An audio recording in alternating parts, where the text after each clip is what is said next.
আসলে মেয়েদের জীবনে বিপদ তো মন্ত্রীর গাড়ির মতো সাইরেন বাজিয়ে আসে না। বিপদ আসে নিঃশব্দে, চুপি চুপি, কেউটে সাপের মতো। কোনো গরিব মানুষ মেয়ের বিয়ে দেয় দায়মুক্ত হবে বলে, সে কেন আবার সেই মেয়েকে শ্বশুর বাড়ি থেকে নিজের বাড়িতে জোর করে নিয়ে আসবে?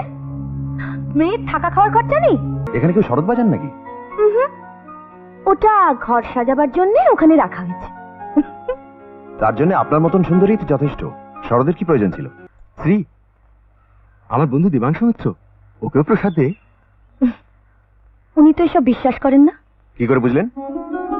সবাই গানের শেষে চোখ বন্ধ করে প্রণাম করলো, অথচ আপনি চুপচাপ দাঁড়িয়ে রইলেন। আপনি কি করে দেখলেন? চোখ দিয়ে। আবার কি করে? তার মানে সবাই যখন চোখ বন্ধ করে প্রণাম করছিলেন তখন আপনি চোখ খুলে মাঝে মাঝে আমাকে দেখছিলেন। শ্রী, দেবাংশুর সঙ্গে তুই কথাই পারবি না, ও কিন্তু দারুণ কথা বলে। কথা দিয়ে তো আর সত্যিটাকে আড়াল করা যায় না। এক্স্যাক্টলি। আপনি হাজার বললেও আমি কিন্তু বিশ্বাস করব না যে আপনি চোখ বন্ধ করে প্রণাম করছিলেন। এনিওয়ে, আমি যখন প্রণাম করিনি তখন আপনি প্রসাদ নিশ্চয়ই দেবেন না, কিন্তু বাড়িতে আসা অতিথিকে মিষ্টিমুক্ত করাতে পারেন। একটা সন্দেশ তো পেতেই পারি। এই বাচ্চাগুলোকে দেখছেন, এরা ভগবান বিশ্বাস করে কিনা জানি না, কিন্তু এরাও সবাই পুজোর সময় আসে সন্দেশের লোভে। আজ আপনিও তাহলে এদের দলে পড়লেন। বেশ, তাই সই। নিন। হুজুর, আমার মেয়েকে বাঁচান হুজুর। হুজুর, আমার লক্ষ্মী बिटिया বাঁচান, বাঁচান হুজুর। হে কৃষ্ণ ভগবান, হে কৃষ্ণ ভগবান, আমার লক্ষ্মী बिटिया রক্ষা করো। কৃষ্ণ ভগবান রক্ষা করো। মাঝি, ও মাঝি, আমার মেয়ে মরে যাবে। মাঝি, আমার बिटिया বাঁচান। মাঝি, আমার बिटिया বাঁচান। বাবুরাম, বাবুরাম, কি হয়েছে? কি ব্যাপার? কাঁদছো কেন? কি হয়েছে রে? কে চেঁচাচ্ছে অমন করে? আমাদের জমাদার বাবুরাম ঠাকুমা কাঁদছে। জানি না কি হয়েছে, আমাকে একটু নিয়ে চল তো। बाबूजी, আমার लक्ष्मी को बचा लो बाबूजी। ও শ্বাস ওকে রোজ পিটতো। আমার জামাই भी রাত্রে নেশা করে এসে রোজ পিটতো, রোজ মারতো। আবার একটা নোংরা আওরতকে ঘরে এনেছে। বাবুরাম, তুই থামবি? আপনার পায়ে পড়ি। আরে বাবুরাম, কি করছিস? কি দাদা পুজোর কাপড় পরে আছে, তুই ছুঁয়ে দিলি? আমাকে মাফ করে দিন বড় বাবু। लेकिन ও মেরে बिटिया लक्ष्मी রান্নাঘরের দরজা বন্ধ করে গায়ে কেরোসিন ঢালছে। বলছে কি আগুন লাগিয়ে মরবে। কারো কথা শুনছে না। ওকে বাঁচিয়ে দিন বড় বাবু। বলছো কি বাবুরাম? দরজা ভেঙে ফেলোনি কেন? চলো আমার সঙ্গে। শ্রীরাধা, তুই কোথায় যাচ্ছিস? বাবুরামের মেয়ে আত্মহত্যা করছে জেঠুমনি, সে মরে যাবে। তা বলে তুই ম্যাথরের বাড়িতে যাবি? হ্যাঁ শোন, ওগুলো পুলিশের কাজ, ওতে অনেক ঝামেলা। তাছাড়া চৌধুরী বাড়ির আব্রু আছে, ঐতিহ্য আছে। যে ঐতিহ্য আব্রু মানুষের প্রাণ বাঁচাতে পারে না, সেই ঐতিহ্য আব্রু আঁকড়ে আমি বাঁচতে চাই না জেঠুমনি। আর পুলিশ, তাদের ভরসায় থাকলে খানিকক্ষণ পরে লক্ষ্মীর দেহটাকে শ্মশানে নিয়ে যেতে হবে। চলো বাবুরাম, আসি দিদু ভাই। কি পাগলামি করছিস? পাগলামি কেন বলছিস? ও তো ঠিকই করছে। তোরা রাধা মাধবের মন্দিরে দাঁড়িয়ে জাত পাত ধর্ম অধর্ম নিয়ে কথা বলছিস। লজ্জা করছে না তোদের?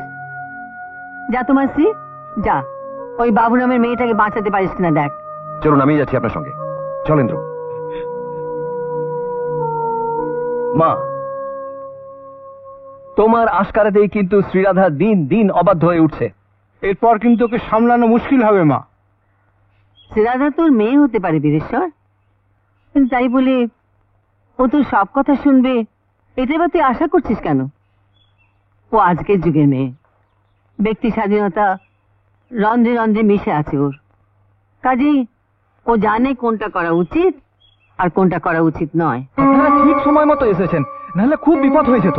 আপনারা তো আমাদের আগে এসেছিলেন, তাই না? কি করছিলেন? দাঁড়িয়ে দাঁড়িয়ে মজা দেখছিলেন? সাবধানে। শুনুন, বাবুরাম খুব সাবধানে। হাসপাতালে নিয়ে যান। তাহলে চলুন, আর দেরি করবেন না। সরে যান।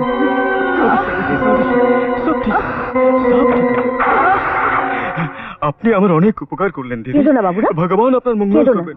দেখো, সব ঠিক হয়ে যাবে, সব ঠিক হয়ে যাবে। বাবুরাম, দেখো। তোমার মেয়ে ভালো আছে? খুব জোর মুখটা বেঁচে গেছে। ওকে এখন ওটিতে নিয়ে যাওয়া হয়েছে, আর কোনো চিন্তা নেই। আপনার মেহেরবানি সাহেব। ইন্দ্র কোথায়? বাড়িতে একটা ফোন করতে গেছে। দেখো না বাবুরাম, দাদা কোথায় গেল? আমি এখনই আসছি। আপনাকে অনেক ধন্যবাদ। আপনার জন্যই লক্ষ্মীকে এত তাড়াতাড়ি হাসপাতালে ভর্তি করা গেল। না না, ধন্যবাদ জানাবার কিছু নেই। মানুষ হিসেবে এটা তো আমাদের প্রত্যেকেরই কর্তব্য। তবে বাড়ির লোকেদের অমতে এই কাজটা করে আপনি কিন্তু অনেক বেশি সাহসের পরিচয় দিলেন। সাহসটা আমার চিরদিনই একটু বেশি।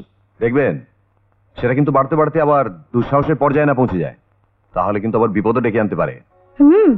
মেয়েদের বিপদ বলতে তো একটাই, আর সেটা এড়াবার ক্ষমতা আমার আছে। থাকলেই ভালো।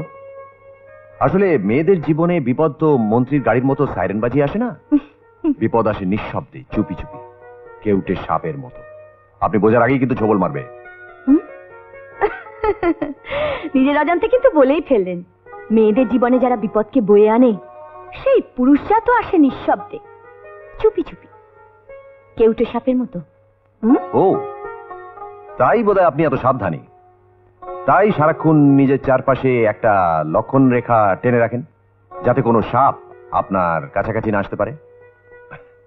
কিন্তু ম্যাডাম, তাতে কিন্তু আপনি ঠকবেন। হঠাৎ দেখবেন ছদ্মবেশে কোনো রাবণ এসে ভিক্ষে চাওয়ার অজুহাতে আপনাকে লক্ষণ রেখার বাইরে টেনে আনবে। তাই বলছিলাম, সবসময় সাপের ভয় জীবন কাটিয়ে নিজের জীবনটাকে অভিশাপে ভরে দেবেন না। আসুন, খেলুন, আনন্দ হয়েই করুন, দেখবেন জীবনটা অনেক সহজ হয়ে যাবে।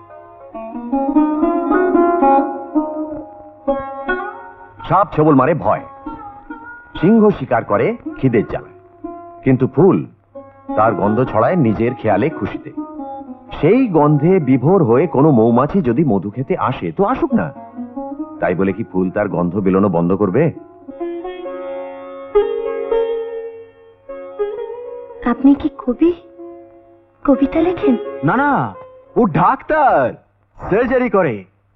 তোকে বলতেই ভুলে গেছিলাম, দেবাংশু মিত্র এমবিবিএস পাশ করার পর মেডিকেল কলেজে আছে। ওর বাবা হচ্ছেন DIG of police Shri Somnath Mitra. আর দেব, শ্রীরাধা হচ্ছে আমার খুড়তুতো বোন, বিএসসি পড়ছে, ফাইনাল ইয়ার। ও আচ্ছা আচ্ছা, নমস্কার। নমস্কার। নমস্কার। আসুন। জানো দিদু, দেবাংশু না খুব সুন্দর কথা বলে। তাই নাকি? কি করে জানবো বল, আমি তো আর ওর সঙ্গে কখনো কথা বলিনি। ঠিক আছে, একদিন ইন্দ্রকে না হয় বলবো ওকে এখানে নিয়ে আসতে, তারপর ওর সঙ্গে কথা বলে তোর মন্তব্য যাচাই করে নেব, দেখবো ও কেমন সুন্দর করে কথা বলে। দিদু, তুমি কি কিছু মানে করতে চাইছো? উমা, কই না তো। এতদিন তো জানতাম যে আমার দিদি ভাইয়ের সঙ্গে কেউ কথাই পারে না, আর এখন যখন জানলাম যে আমার দিদি ভাইয়েরও অন্য কারোর কথা ভালো লাগে, তখন তো তার সঙ্গে আমার কথা বলতেই হবে। দিদু, তুমি কিন্তু আজকাল দুষ্টু দুষ্টু হয়ে যাচ্ছ, তোমাকে শাসন করতে হবে। দিদি, থানা দারোগা বাবু এসেছেন, জেঠুমনি তোমায় ডাকছেন। সে কি দারোগা কেন? মনে হয় লক্ষ্মীর ব্যাপারে কথা বলতে চান। কিন্তু লক্ষ্মীর স্বামী থানা এখন তো অন্য কথা বলছে, বলছে বাবুরাম ওর মেয়েকে শ্বশুর বাড়ি থেকে জোর করে নিয়ে এসছে। কেন? কিসের জন্য? দেখুন, কোন গরিব মানুষ মেয়ের বিয়ে দেয় দায়মুক্ত হবে বলে, সে কেন আবার সেই মেয়েকে শ্বশুর বাড়ি থেকে নিজের বাড়িতে জোর করে নিয়ে আসবে? মেয়ের থাকা খাওয়ার খরচা নেই, সেই খরচা কি বাবুরাম সাত করে নিজের ঘরে নেবে? আপনি আপনি ঠিক বলিয়েছেন দিদি। আমার বেটি লক্ষ্মীকে ওর স্বামী শিবরতন আর ওর মা রোজ পিটতো। এই তুই চুপ কর। ওর ওপর হমিতমি করছেন কেন? যা ফয়সালা হবার কোর্টেই হবে। আমি এবং ডক্টর দেবাংশু মিত্র বাবুরামকে বলে দিয়েছি, বাবুরাম যেন শিবরতনের বিরুদ্ধে কোর্টে কেস করে, মেয়ের বিবাহ বিচ্ছেদ চায় এবং খোরপোশের দাবিও করে। কোর্টে গেলে তো নানান কথা উঠবে, তোকে নিয়েও টানাটানি করবে। তাই বলছিলাম, শিবরতন যখন চাইছে বাবুরাম যেন কেসটা না করে, তাহলে খোরপোশের টাকাটাও দিতে হবে না। আচ্ছা বলুন তো, এই অশিক্ষিত লোকটার মাথায় এসব আইনি বুদ্ধি এলো কি করে? নিশ্চয়ই কেউ ওকে বুঝিয়েছে, তাই না? কে সে? যে শিবরতনের কাছ থেকে টাকাটা খেয়েছে। স্যার, এবার নিশ্চয়ই জিজ্ঞেস করবেন না টাকাটা কে খেয়েছে। হুজুর, হুজুর আমাকে মাফ করিয়ে দেন হুজুর। থানাতে নিয়ে গিয়ে দারোগা সাহেব আমাকে এমন মারলো কি আমি সব সত্যি কথাটা বলে দিলাম। হুজুর, সব দোষ আমার আছে। কেসটা চাপা দেবার জন্য টাকাটা আপনাকে দিয়েছিলাম, টাকাটা আমাকে ফেরত দিয়ে দিন। বিমল বাবু, স্যার, এরপর আপনার বিচার ডিআইজি সাহেবই করবেন। এই একে নিয়ে যান, চলুন। থ্যাংক ইউ ডক্টর মিত্র। আমাকে ধন্যবাদ না জানিয়ে আপনি শ্রীরাধা দেবীকেই জানান, কারণ ওনার সৎ সাহসের জন্যই আমি বাবাকে বলেছিলাম যে আপনাকে ফোন করে সঠিক ইনভেস্টিগেশনটা করাতে। থ্যাংক ইউ ম্যাডাম, আসি। আসুন। আমি আসি বাবু, প্রণাম। ডক্টর মিত্র, বসুন না, বসুন। আমাকে আপনি বলবেন না, আমাকে ডক্টর মিত্র বলবেন না। আমার নাম দেবাংশু, আমি আপনার ছেলে ইন্দ্রজিতের বন্ধু। মানে আমাদের রিসেন্টলি আলাপ হয় ব্যাডমিন্টন খেলতে গিয়ে। ও ও আচ্ছা আচ্ছা, বসো বাবা বসো। আপনার সঙ্গে আমার দিদু একটু আলাপ করতে চান, আজই বলছিলেন। তাই যদি সময় হয়। হ্যাঁ হ্যাঁ, আমার হাতে তো সময় একদম ফ্রি। চলুন চলেন্দ্র, তুই এগো, আমি আসছি। ওকে আমি আসছি। হ্যাঁ হ্যাঁ, এসো এসো। তারপর তারপর আবার কি, বিমল বাবুর বদমাইশি ফাঁস হয়ে গেল। অবশ্য সব কৃতিত্বই এনার। না না, আমার ক্ষেত্রে তো কিছুই নেই। আসলে আমার বাবা ডিআইজি, তাই ব্যাপারটা সহজে মিটে গেল। না হলে এ নিয়ে অনেক জল ঘোলা হতো। এখানে কেউ শরৎ বাজান নাকি? ওটা ঘর সাজাবার জন্য ওখানে রাখা হয়েছে। তার জন্য আপনার মতন সুন্দরী তো যথেষ্ট। শরদের কি প্রয়োজন ছিল? খিরে, মনের মতো জবাব পেলি তো? এটা কে বাজান ঠাকুমা? ওই যে ওই সামনের দেয়ালটা দেখো, ওই ফ্রেমের মধ্যে যে ভদ্রলোক আটকে আছেন, আমাদের বিয়ের পর আমাকে খুশি করার জন্য উনি মাঝে মাঝে শরৎ বাজিয়ে শোনাতেন। আমিও বাজাই মাঝে মাঝে, কিন্তু অন্যকে খুশি করার জন্য নয়। কারণ সেরকম কেউ এখনো আসেনি আমার জীবনে। তাহলে বাজান কেন? বাজাই কেন? নিজেকে খুশি করার জন্য। বাজাতে ভালো লাগে তাই বাজাই। তাহলে একটু বাজাও না বাবা, বহুদিন ওটা চুপ করে আছে। হ্যাঁ, অন্তত ওর ওপর জমে থাকা ধুলোটা পরিষ্কার হয়ে যাবে না দিদু? ধুলো ঝাড়ার লোকে যখন এই বাড়িতে এতই অভাব, তখন আর এটা রেখেই বাকি লাভ বলুন? অবহেলায় পড়ে থেকে থেকে এটাও একদিন ধুলোয় মিশে যাবে। মাঝে মাঝে বাজাবেন, দেখবেন নিজের মনের উপর জমে থাকা ধুলোও পরিষ্কার হয়ে যাবে। খুব দামি কথা বলেছো, খুব দামি কথা। কিরে, পারবি এর জবাব দিতে? জানো দেবাংশু, শ্রী বলছিল তুমি খুব সুন্দর কথা বলো। এখন বুঝতে পারছি ভুল বলেনি। ইস, আগে বলবেন তো, শুধু শুধু ওনাকে এতগুলো কথা শোনাচ্ছি। কথা না শুনিয়ে দয়া করে এবার একটু শরৎ শোনাবেন কি? Yes madam. কিরে, সঙ্গে তবলা নিয়ে বসবো নাকি? হ্যাঁ, বসে পড় বসে পড়।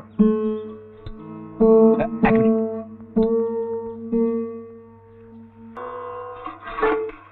যা, তারটা ছেড়ে গেল। আমি কাল এসে লাগিয়ে দেবো। না না, তার দরকার হবে না, আমি পরে লাগিয়ে নেবক্ষণ। তুই কিন্তু দারুণ বাজাস। সত্যি মনটা একেবারে ভরে গেল। কতদিন পর শরৎ শুনলাম। আচ্ছা, আপনার আর কি কি গুণ আছে বলুন তো? একদিকে ডাক্তার, তার উপর ব্যাডমিন্টন খেলতে পারেন, শরৎ বাজান। কেন? যে রাঁধে সে কি চুল বাঁধে না? হ্যাঁ, তবে একটা জিনিস কিন্তু পারি না ম্যাডাম, মিথ্যে কথা বলতে। তাহলে একটা সত্যি কথা বলো তো বাবা, আমাদের তোমার কেমন লাগছে? দারুণ ভালো ঠাকুমা। আসলে আমাদের সংসারটা খুব ছোট, বাবা আর আমি, কোনো ভাই বোনও নেই। তাই আপনাদের এখানে এসে এত লোকজনের মাঝে খুব ভালো লাগছে। আর আপনার মা? গত বছর মারা গেছেন ক্যান্সারে। ও, এখন মনে হচ্ছে যদি আরো আগে ইন্দ্রর সঙ্গে আলাপ হতো, আরো আগে যদি আপনাদের বাড়িতে আসতে পারতাম, তাহলে কত ভালো হতো। এখনো কিছু বেশি দেরি হয়নি, এসো না মাঝে মাঝে, তোমারও ভালো লাগবে, আর আমাকে শরৎ শোনালে আমারও ভালো লাগবে। আর তার সঙ্গে শ্রীর আর তোমার কথা কাটাকাটির খেলা চলবে। আপাতত তা সম্ভব নয় ঠাকুমা। কেন? ও তো আগামী পরশু লন্ডন চলে যাচ্ছে, তারপর ফিরবে কি ফিরবে না সেটা ওই জানে। না না, ফিরবো তো নিশ্চয়ই, ফিরতেই হবে। কারণ মাকে দিয়ে একটা কথা আমাকে রাখতেই হবে। কি কথা?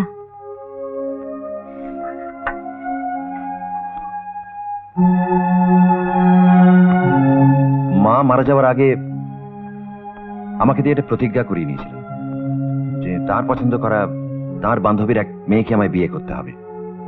শ্রীরাধার সঙ্গে পড়ে, একই কলেজে, একই ইয়ারের ছাত্রী। নাম বলে হয়তো উনি চিনবেন, তৃষা। এমন আরো অনেক ভিডিও দেখতে এই চ্যানেলটি সাবস্ক্রাইব করে নিন এবং পাশের বেল আইকনটি প্রেস করে দিন।